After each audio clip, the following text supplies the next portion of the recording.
suara rakyat adalah suara Tuhan. Apakah benar? Kemarin sudah kita singgung bahwa dalam Islam itu yang menjadi ukuran dan menjadi dasar penilaian, ya, bukan semata-mata suara rakyat, tapi suara kebenaran. Dan suara kebenaran yang dimaksud adalah suara wahyu yang datang dari Allah. Jadi yang dimaksud itu sebenarnya adalah kita punya kewajiban untuk menegakkan hukum Allah itu secara menyeluruh. Punya kewajiban untuk mengarah ke sana. Hanya saja hukum Allah itu semuanya kan sifatnya tidak rinci. Al-Quran ini bukan kitab undang-undang yang menjelaskan perkara secara detail, tapi yang ada dalam Al-Quran ini adalah prinsip-prinsip hukumnya.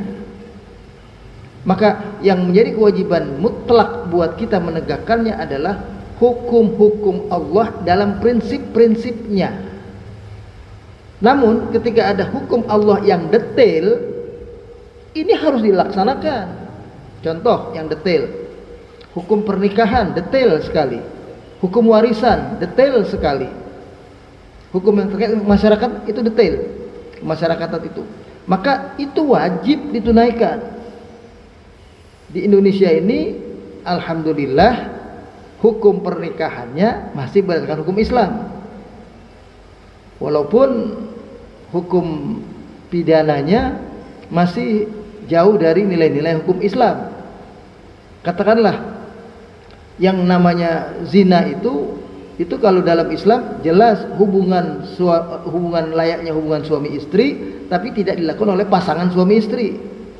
Tapi kalau hukum pidana, ketika itu terjadi senang sama senang, suka sama suka, tidak ada tekanan, tidak ada paksaan, itu bukan dianggap perzinahan, nggak dianggap pelanggaran hukum.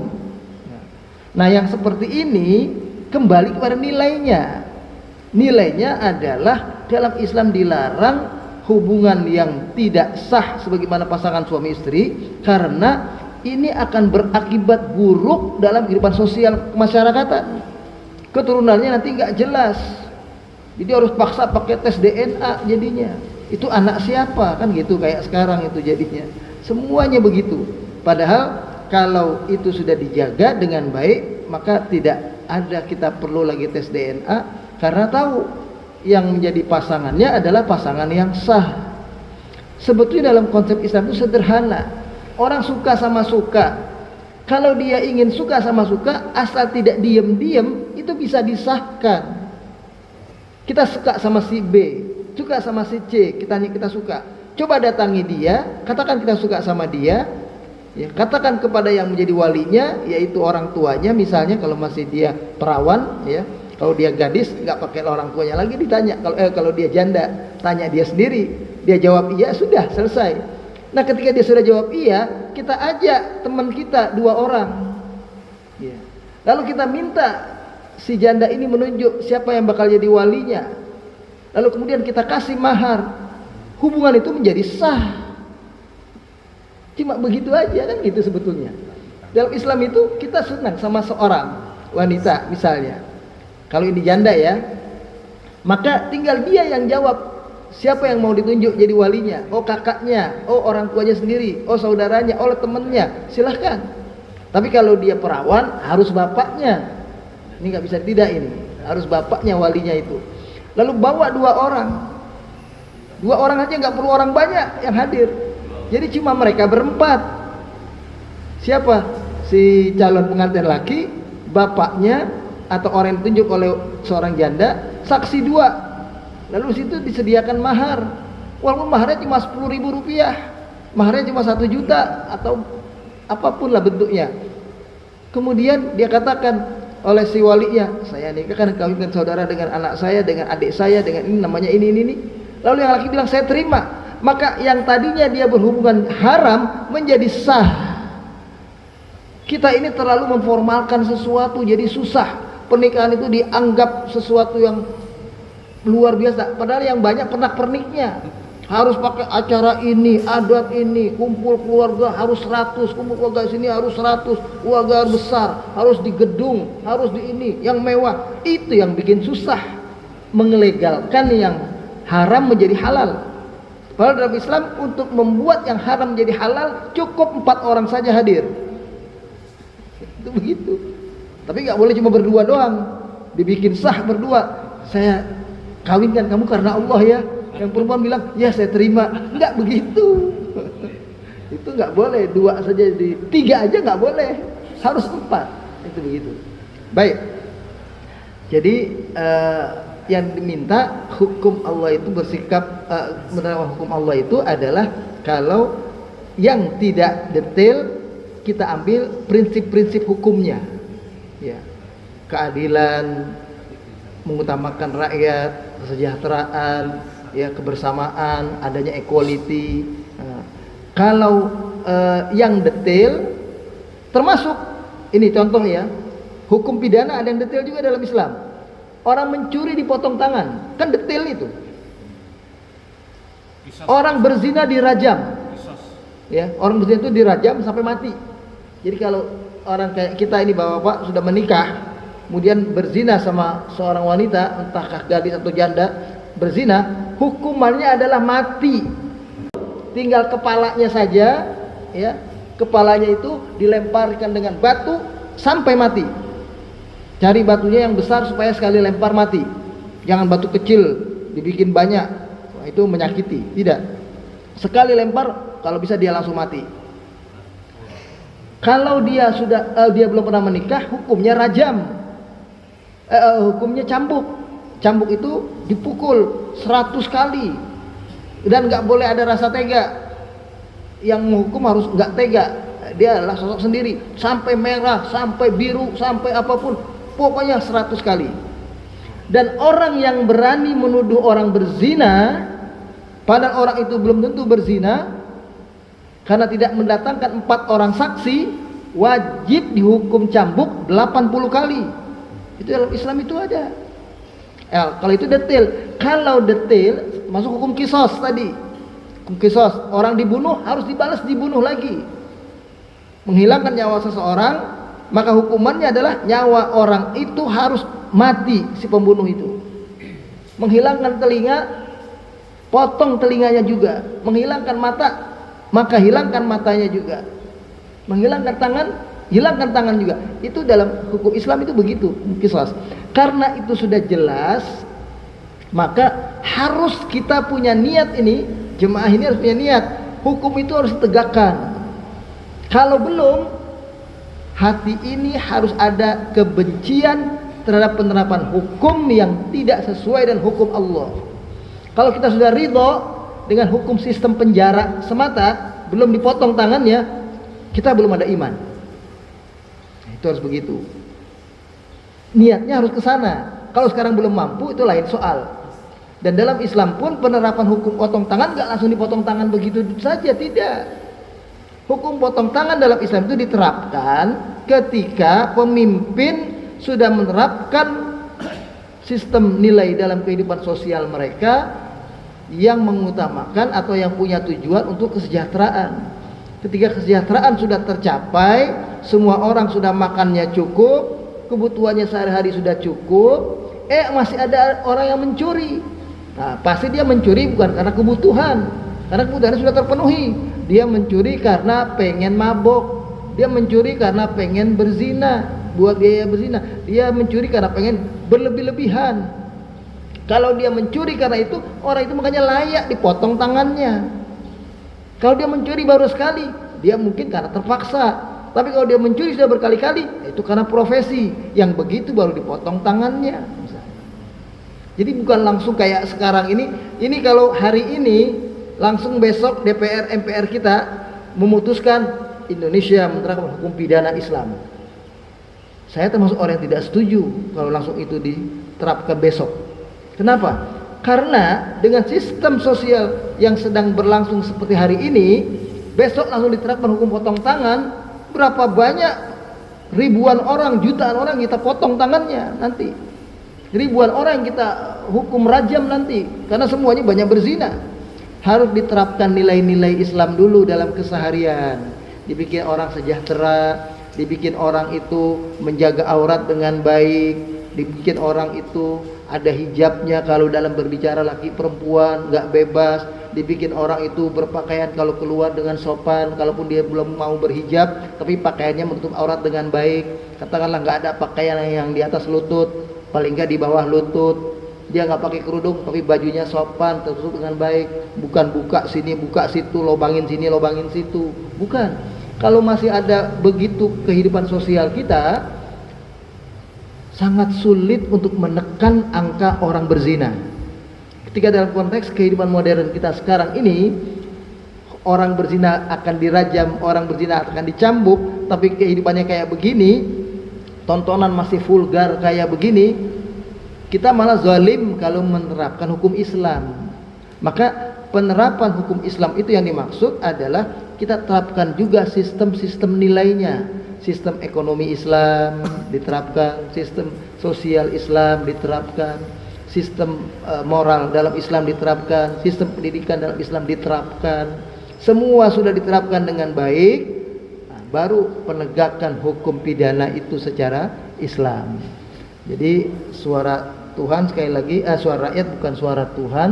Suara Tuhan itu adalah Al-Quran tetap dan hadis. Jadi kalau ada pemimpin yang bicara seperti itu, yaitu buat narik ini aja, buat narik dukungan, barangkali begitu. Wallahu a'lam. Berlebihan tentu saja tidak baik apapun, termasuk dalam beribadah juga tidak baik. Kalau orang beribadah itu cuma semata-mata untuk nafsunya, kepuasan dirinya, beribadah itu tidak akan kita bisa sampai puas. Kalau tujuannya puas, tujuannya nafsu, salah. Ada orang yang beribadah, pergi haji ini misalnya, itu targetnya adalah pokoknya saya mesti sampai bisa mencium Hajar Aswad, pokoknya saya harus sampai ada di Raudhah, pokoknya saya harus bisa sampai sholat di Hijar Ismail. Targetnya begitu. Itu keliru.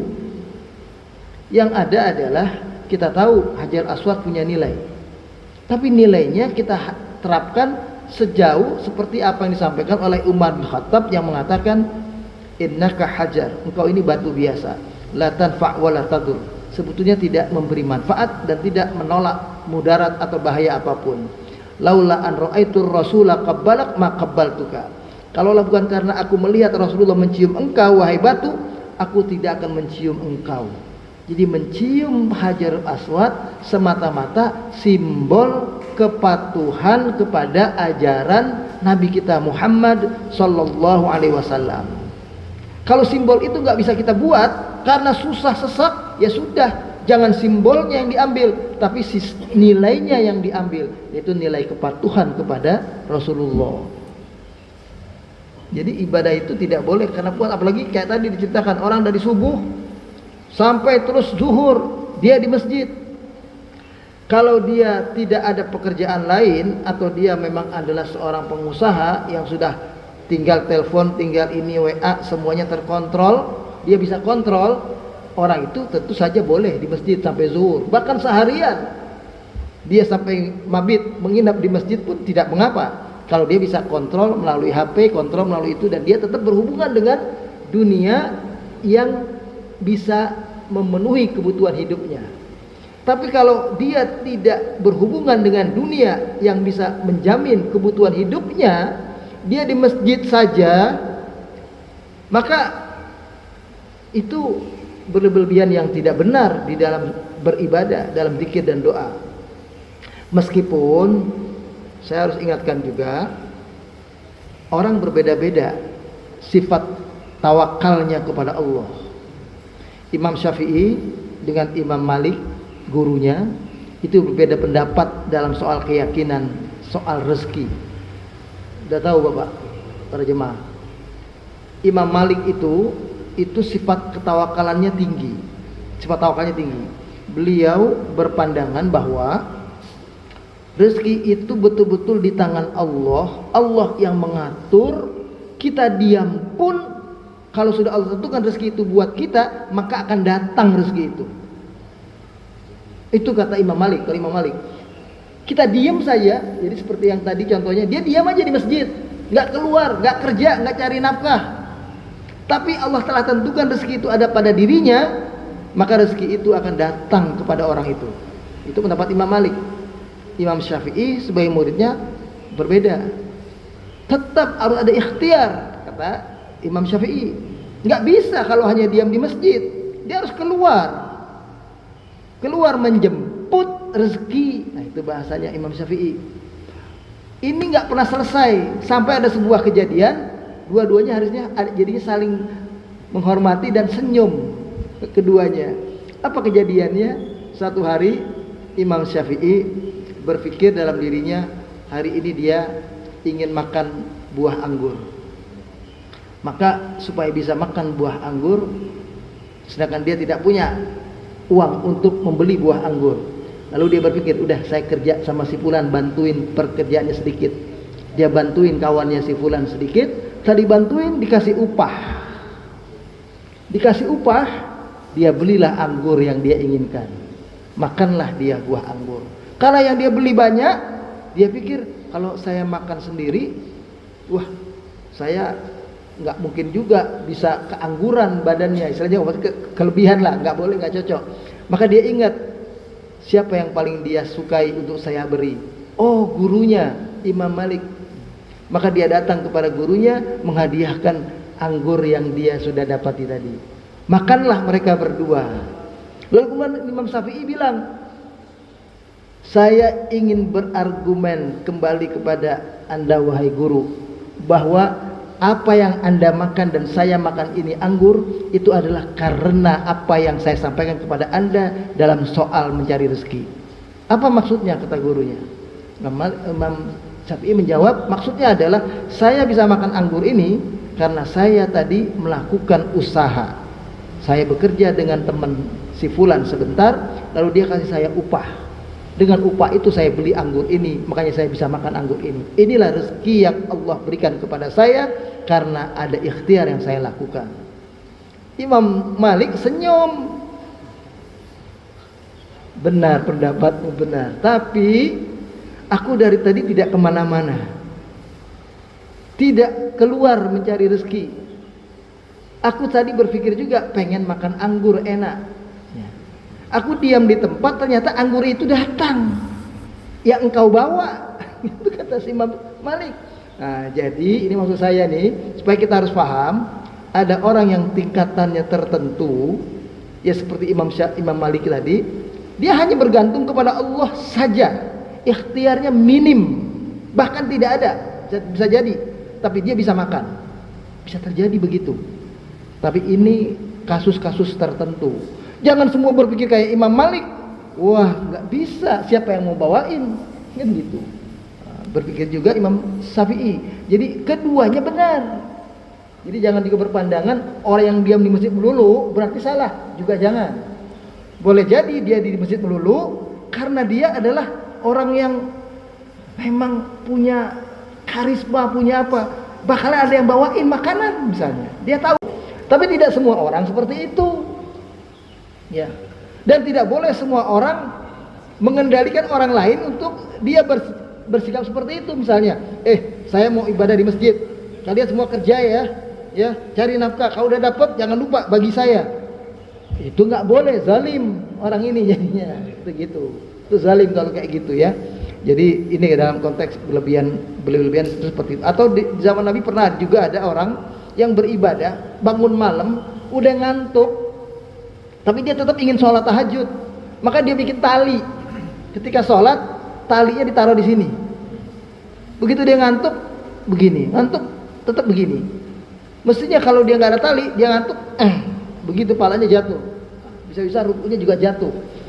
Dia lakukan itu. Sampai berita itu kepada Nabi. Nabi larang. Jangan kalian sholat sampai kalian mengantuk. Karena kalian mungkin tidak membaca zikir, bukan memuji Allah, tapi malah mengatakan hal-hal yang Allah tidak ridhoi. Karena kalian ngantuk. Bukan baca ayat, seperti tadi, nggak baca ayat dengan sempurna jadinya. Tidak baca siratal ladzina an'amta alaihim, tapi siratal ladzina amta alaihim jadinya misalnya. Nah, kalau itu yang terjadi nggak boleh. Ya. Tapi kembali kepada niatnya. Kalau niatnya membaca jelas, tapi karena dia sudah pelo, udah kebiasaan, suaranya udah begitu, ya. Maksudnya adalah siratal ladzina an'amta, tapi karena terburu-buru siratal ladzina amta. Itu mungkin buat yang bersangkutan tidak apa-apa. Tapi jangan dijadikan imam yang begitu. Nggak boleh. Kalau jadi imam harus yang jelas. Kalau orang yang sudah tidak jelas bacaannya buat sendiri tidak apa-apa, karena dia sudah susah. Dirobah siratal ladzina an'amta, tetap dibaca siratal ladzina amta. Ada yang amta, ada yang siratal ladzina amta alaihim. Amta aja, nggak ada an'amta misalnya. Kalau buat dia sendiri nggak apa-apa, karena niatnya sebetulnya siratal ladzina an'amta, tapi yang terucap tidak. Mau ngucapnya sholat, tapi keluarnya salat. Nah, nggak apa-apa sudah. Itu kayak gitu. Contoh. Ini contoh ya, supaya jadi jelas. Yang penting niatnya itu. Makanya kita jangan ributkan hal yang kecil kayak gini. Contoh lagi ya, biar jelas Bapak para jemaah. Kita nyebutkan kata-kata insya Allah. Sampai hari ini saya masih suka senyum kalau ada orang yang masih menulis insya Allah itu harus insya INSHA. Allahnya harus Allah LLOOH. Allahnya harus Allah, kayak begitu tulisannya. Nggak perlu kita kayak begitu. Udah aja kayak bahasa yang lama. Insya Allah, nggak apa-apa INSYA, Allahnya ALLAH, nggak jadi soal. Yang penting orang itu tahu maksudnya adalah insya Allah. Dia tahu tulisannya insya'a, kemudian Allah. Allahnya nggak dibaca A-nya karena alifnya adalah alif lam. Alifnya bukan alif hamzah qat'i, tapi hamzahnya hamzah wasol, sambungan. Jadi Allah nggak dibaca A-nya kalau tulisannya insya'a. Jadi insya Allah. Yang penting jangan disambung antara in dan sya'a. Tuh, kita ngerti. Ya. Kalau disambung in dengan sya'a itu jadinya ciptaan. Ya, alif nun dengan sya kan bisa nyambung. Lalu kita sambung nulisnya. Nah, itu jadi insya Allah, ciptaan Allah. Allah itu dicipta, berarti itu nggak boleh. Artinya yang penting kita tahu tulisan Allah. Ada yang nulis ALOO, ALAA, mau O mau A nggak jadi soal. Yang penting maksudnya adalah Allah. Tulisannya Arabnya dia tahu, udah. Kalau tulisan Arabnya dia tahu, udah. Assalamualaikum kan juga gitu, banyak orang udah assalamualaikum bahasa Indonesia salah itu. Ada yang assalamualaikum S-nya 1. Assalamualaikum ada pakai Y, ada pakai I. Enggak jadi soal. Yang penting maksud dia adalah assalamualaikum. Yang penting yang enggak benar adalah kalau dia nulis assalamualaikum, dia tulisan Arabnya dia taunya kumnya panjang. Assalamualaikum. Kan gitu kan? Kan banyak kita kan begitu. Assalamualaikum, kumnya panjang. Nah, dia tahu enggak tulisan kumnya panjang apa pendek? Taunya pendek. Ya sudah betul. Kalau dia taunya pendek, itu aja dia kum panjang apa pendek? Kayaknya panjang deh. Nah, berarti dia salah. Gitu aja. Tahu aslinya, sudah selesai. Itu sebetulnya begitu, karena memang agak susah merubah orang kalau sudah terbiasa. Yang penting kalau ada orang bacaan yang nggak jelas, jangan jadikan imam. Milah saya ingin bacakan tadi surat Al-Hajj ayat terakhir. Coba dilihat. Yang ke-22 ayat 78. Perhatikan baik-baik bunyinya. Wajahidu fillahi haqqa jihadi. Dan berjihadlah kalian di jalan Allah dengan jihad yang benar-benar. Huwa jitabakum, dialah Allah telah memilih kalian, memilih kita, ahlu tauhid ini, umat Islam, umat Nabi Muhammad, umat Nabi Ibrahim, umat Nabi Musa, umat Nabi Yusuf dan lain-lain. Allah yang telah memilih kalian. Wa ma ja'ala 'alaikum fid dini min haraj. Dan Allah telah menjadikan, dan Allah tidak menjadikan terhadap kalian di dalam menjalankan agama ini satu kesulitan. Jadi agama bukan untuk memberatkan, untuk menyulitkan. Millata abikum Ibrahim, disebut millah. Millata abikum Ibrahim, itulah cara beragama yang diajarkan oleh Nabi Ibrahim. Huwa sammakumul muslimina min qabl. Allah telah menyebutkan kalian sebagai umat Islam dari dahulu. Jadi, nah ini yang penting kita tahu, ajaran Nabi Ibrahim adalah ajaran Islam.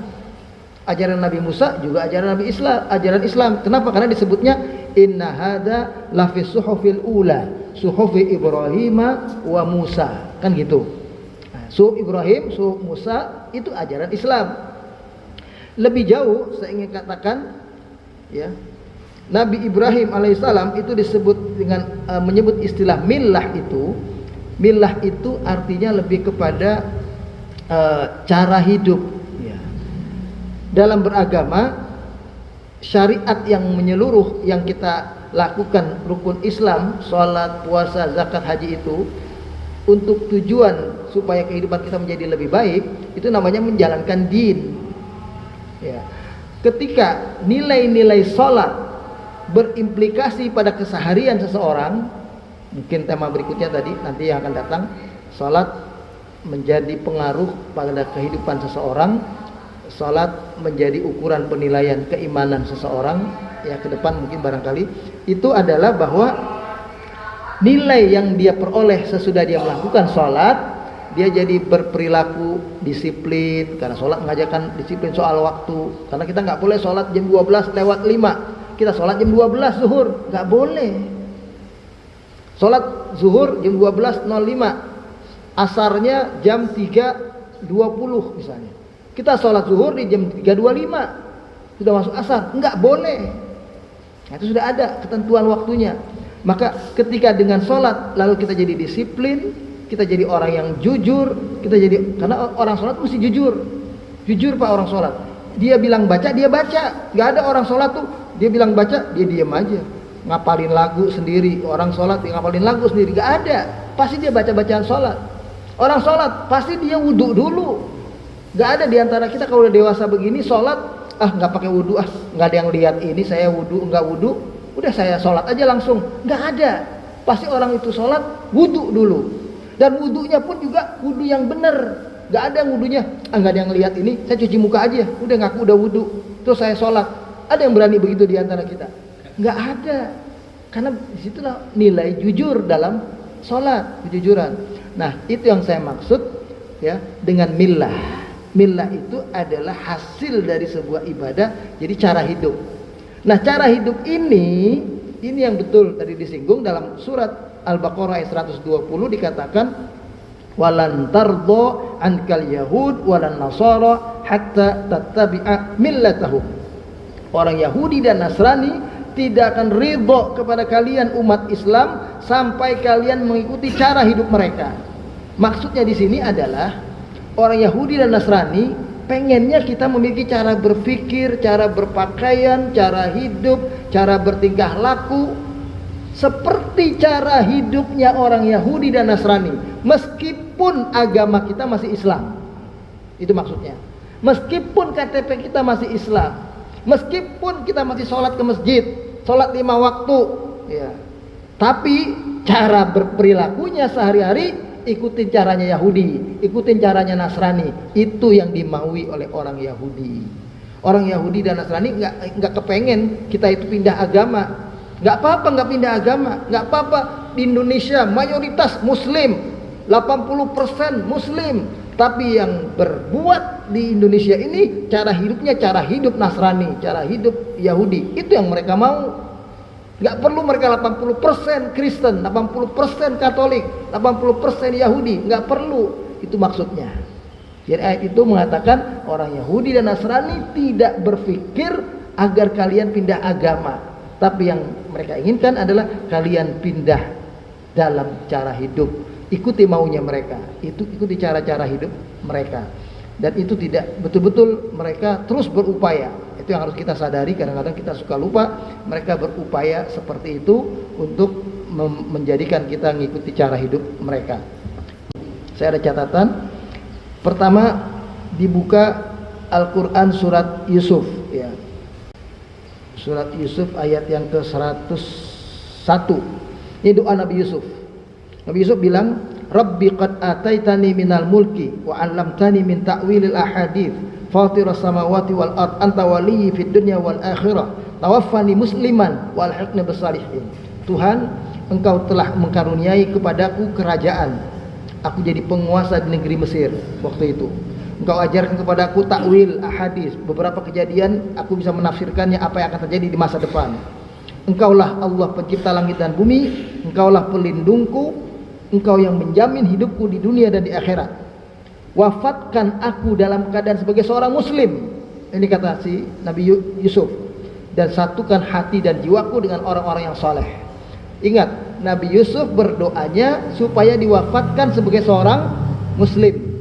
Sama dengan doanya khatib, ya, kalau pesannya di sini, ya, wala tamutunna illa wa antum muslimun. Nah, Nabi Yusuf tadinya tinggal di Syam, kemudian pindah ke Mesir dan akhirnya menjadi raja di Mesir. Ketika sudah jadi raja di Mesir, semua keluarganya yang 11 orang saudaranya, bapaknya dan ibunya diajak ke Mesir. Dan akhirnya keturunan dari Bani Israel itu adalah Nabi Yakub. Israel itu Nabi Yakub. Anak-anak Nabi Yakub yang 12 orang termasuk Nabi Yusuf tinggal di Mesir.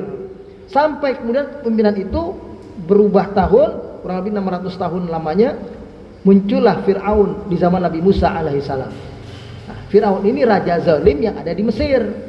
Dulunya rajanya juga ada yang adil, yaitu Nabi Yusuf, pernah jadi raja di Mesir. Nah, raja zalim ini kemudian malah berperilaku memperlakukan Bani Israel dengan cara yang tidak benar, dengan yang cara tidak adil. Makanya Nabi Musa bilang, udahlah lepasin Bani Israel, biarin kami pindah lagi ke kampung kami asal, ke sana. Ya. Ternyata tidak dilepaskan oleh Fir'aun, malah ditekan supaya jadi budak, karena dia ingin tetap Bani Israel tinggal di Mesir supaya ada yang bekerja kasar. Kalau Bani Israel tidak ada, nggak ada yang mau kerja kasar, nanti nggak bisa membangun. Itu pandangannya Fir'aun. Maka akhirnya Allah selamatkan Nabi Musa dan kaumnya untuk keluar. Di situ ternyata diabadikan dalam Al-Quran di surat Yunus ayat 90, wajawazna bi Bani Israil al-bahra. Kami sampaikan Bani Israel akhirnya menyeberangi lautan. Ketika laut itu terbelah, Bani Israel selamat. Nabi Musa dan pengikutnya ikut selamat. Fatbahum Fir'aun wa junuduhu. Lalu sempat diikuti oleh Fir'aun dan tentaranya. Fir'aun dan tentaranya nyusul ngejar Nabi Musa dan kaumnya. Tapi begitu dia susul, ternyata laut itu kembali menyatu. Hatta idza adrakahul gharq, sampai ketika Fir'aun sudah melihat azab Allah bahwa dia akan tenggelam, qala, Fir'aun baru ngomong begini. Nah, ini berarti ajaran Nabi Musa ini. Perhatikan baik-baik. Amantu annahu la ilaha illalladzi amanat bihi banu Israil. Kata Fir'aun ketika akan tenggelam tadi, aku beriman kepada Allah, bahwa tiada Tuhan selain Allah, Tuhannya Bani Israel, yang selama ini diimani oleh Bani Israel. Jadi baru dia ngakui Tuhan Allah, dan dia katakan wa ana minal muslimin, dan aku adalah bahagian dari umat Islam, kata Fir'aun. Itu dia berikan dalam Al-Quran. Jadi Fir'aun pun ngaku muslim. Berarti ajaran Nabi Musa adalah ajaran Islam. Nah, Nabi Musa kemudian setelah selamat bilang kepada kaumnya di surat Al-Maidah ayat 21, ya qaumi udkhulul ardal muqaddasata allati kataballahu lakum. Wahai kaumku, masuklah kalian ke negeri yang disucikan, tanah muqaddasah itu. Karena itu tempat tinggalmu yang asal, dan itu tempat tinggalmu yang sekarang. Masuklah ke sana. Itu disuruh. Jadi Ardul Muqaddasah itu adalah milik Bani Israel. Tapi siapa Bani Israel yang dimaksud? Nah, ketika Nabi berpuasa, ini pernah saya sampaikan juga kajian yang sebelumnya, bahwa ketika Nabi puasa Asyura tanggal 10, orang Yahudi juga puasa. Nabi tanya, lima tasumunahu, kenapa kalian orang Yahudi pada puasa? Hari apa bagi kalian ini? Lalu orang Yahudi menjawab, hadza yaumun azim, ini adalah hari yang istimewa buat kami. Kenapa? Qad anjallahu Musa wa qaumahu minal gharq wa gharraqallahu Fir'aun wa qaumahu. Hari ini adalah hari besar, hari istimewa. Allah menyelamatkan Nabi Musa dan kaumnya, dan Allah menenggelamkan Fir'aun dan kaumnya. Ya. Fasama syukran, maka Nabi Musa dulu puasa sebagai rasa syukur. Maka kami sebagai pengikut Nabi Musa, kata mereka nih Bani Israel yang di zaman Nabi, kami pun berpuasa. Maka puasa buat kami adalah karena ngikuti ajaran Nabi Musa, karena mereka adalah Bani Israel, menganggapnya begitu. Apa kata Nabi? Nahnu ahaqqu wa aula bi Musa minkum. Kami ini lebih pantas, lebih layak, ya, wajib untuk diakui sebagai pengikut Nabi Musa dibandingkan kalian, kata Nabi. Karena secara milah, secara din, secara ideologi, kitalah umat Nabi Muhammad yang mengikuti ajaran Nabi Musa. Jadi Bani Israel secara millah, secara din adalah umat Islam. Secara nasab mungkin mereka, tapi pun yang dimaksud secara nasab itu mereka adalah mereka yang hidup di zaman Nabi. Sedangkan Yahudi, Bani Israel di zaman modern sekarang mungkin sudah bukan lagi generasi darah yang sedarah dengan Bani Israel di zaman Nabi sekalipun. Kenapa? Karena sejak Sultan Al-Ayyubi membebaskan kembali Masjidil Aqsa, ya, itu mereka diberikan kebebasan. Ada yang tinggal di Mekah, ada yang tinggal di Aqsa, ada yang tinggal di Roma. Yang tinggal di Roma bercampur dengan orang-orang Eropa sana.